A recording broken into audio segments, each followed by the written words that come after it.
Hello student, आज का lecture आपका बीए सेकंड सेमेस्टर का है। तो देखिए बीए सेकंड सेमेस्टर में हमारा सिलेबस पूरा कंप्लीट हो चुका था।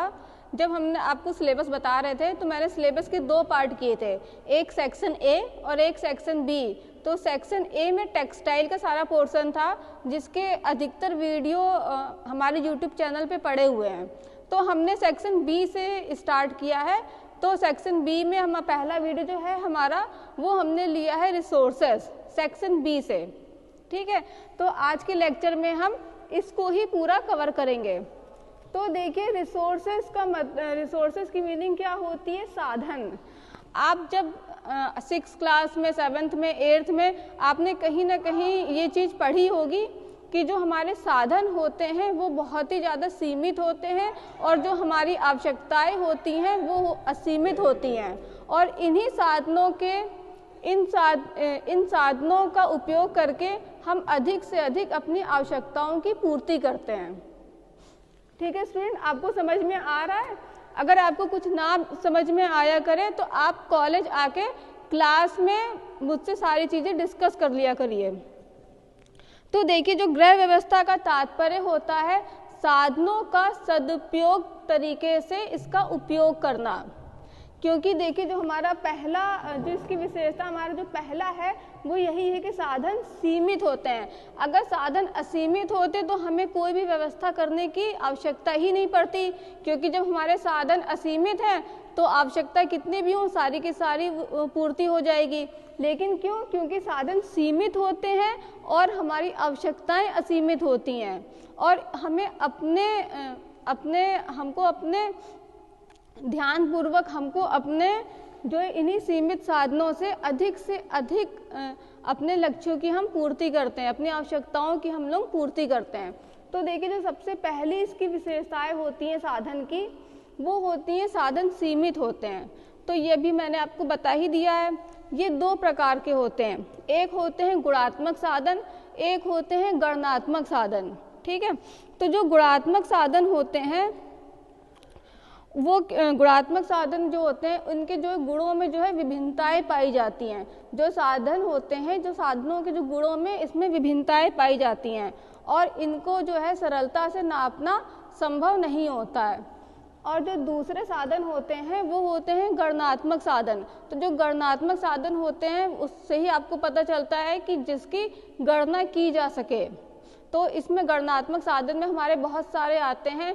पहला आता है समय, है ना भाई। कोई भी व्यक्ति, चाहे वो अमीर हो, चाहे वो गरीब हो, चाहे वो कैसा भी हो, उसके पास दिन में 24 घंटे का ही समय होता है। ना ही उसको बढ़ाया जा सकता है, ना ही उसको कम किया जा सकता है। ठीक, और समय की गणना की जा सकती है। तो समय होता है, शक्ति होती है, परिवार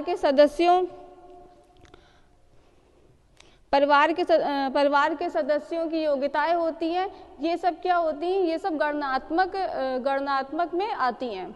इसके बाद दूसरा क्या होता है? दूसरा है कि साधन उपयोगी होते हैं। अगर साधन उपयोगी का अगर किसी भी साधन से हमारी आवश्यकताओं की पूर्ति हो रही है तो वो साधन क्या है? वो साधन हमारे लिए उपयोगी हैं। इसके बाद देखिए तीसरा क्या है? सभी साधनों में व्यवस्था की प्रक्रिया लागू होती है। देखिए जो भी साधन होते हैं, जब हमें उससे किसी भी लक्ष्य की प्राप्ति करनी होती है तो हमें पूरी व्यवस्थापन की जो प्रक्रिया होती है उसको अपनाना पड़ता है। यानी हमको पहले योजना बनानी होती है, फिर हमें साधनों का संगठन करना होता है, फिर हमको उसका क्रियान्वयन करना होता है और लास्ट में उसका मूल्यांकन होता है। देखिए इसके बाद जो हमारा दूसरा इसका जो सबसे मेन इम्पॉर्टेंट जो रिसोर्सेज का टॉपिक होता है वो होता है साधनों का वर्गीकरण, कि साधनों को कितने तरीके से वर्गीकृत किया गया है। तो देखिए साधनों को दो प्रकार से वर्गीकृत किया गया है। एक होता है मानवीय साधन और एक होते हैं अमानवीय साधन। मानवीय साधन वे होते हैं जो हमारे होते हैं, जैसे शक्ति ये हमारे ऊपर है कि हमारे पास कितनी शक्ति है और हम उसका किस प्रकार से यूज कर रहे हैं। सदस्यों की योग्यताएं, ठीक है। उसी तरह जो अमानवीय साधन होते हैं उसमें आ जाती हैं हमारी सामुदायिक वस्तुएं, जैसे पुस्तकालय है, हॉस्पिटल हैं, ये सारी चीज़ें आ जाती हैं। तो देखिए जो वर्गीकरण है ये एक ग्रॉस एंड क्रैंडल ने दिया है, दूसरा निकिल एंड डॉर्सी ने दिया है। इन जो ग्रॉस एंड क्रैंडल ने जो इसका वर्गीकरण किया है, उन्होंने पहला मानवीय और दूसरा भौतिक, इन दो भागों में उन्होंने इसको बांटा है। तो मानवीय में इन्होंने क्या रखा है, समय को रखा है, शक्ति को रखा है, योग्यता को रखा है, रुचि को रखा है। इसी तरह भौतिक में इन्होंने रखा है धन को तथा धन से प्राप्त होने वाली सभी वस्तुओं को और सामुदायिक सुविधाओं को।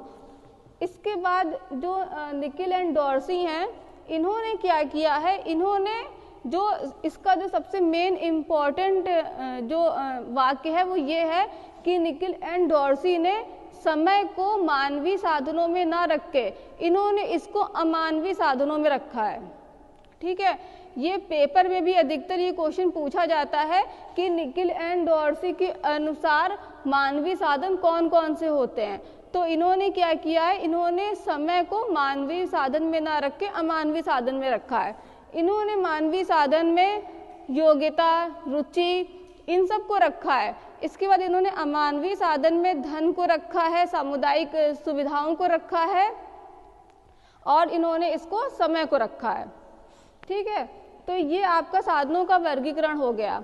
अब देखिए जो हम नेक्स्ट वीडियो में इसके लक्ष्य क्या क्या होते हैं और इसके सिद्धांत क्या क्या हैं, ये सारी चीज़ें डिस्कस करेंगे। ठीक, थैंक यू।